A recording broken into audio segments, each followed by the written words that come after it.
जाधववाडीत शोककळा, कपडे धुण्यास गेलेल्या महिलेचा कालव्यात पडून मृत्यू. सांगली जिल्ह्यातील कवठेमहांकाळ तालुक्यात एक दुर्दैवी घटना घडली आहे. जाधववाडी येथे म्हैसाळ योजनेच्या कालव्यात पडून एका महिलेचा मृत्यू झाला आहे. कपडे धुण्यासाठी गेलेल्या महिलेचा पाय घसरल्याने दुर्घटना घडल्याची माहिती समोर आली आहे.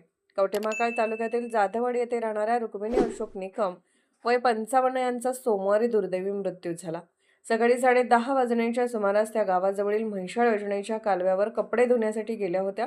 यावेळी अचानक तोल गेल्याने त्यांचा पाय घसरला आणि त्या कालव्याच्या पाण्यात पडल्या. घटनेची माहिती मिळताच त्यांचा मुलगा रमेश निकम यांनी तातडीने घटनास्थळी धाव घेत आईला पाण्याबाहेर काढले. त्यानंतर रुक्मिणी निकम यांना तात्काळ कवठेमहांकाळ येथील उपजिल्हा रुग्णालयात उपचारासाठी दाखल करण्यात आले. मात्र वैद्यकीय अधिकाऱ्यांनी त्यांना मृत घोषित केले. या घटनेची माहिती वैद्यकीय अधिकारी डॉक्टर रेश्मा पाटील यांनी कवठेमहांकाळ पोलिसांना दिली असून पोलिसांकडून तपास सुरू आहे.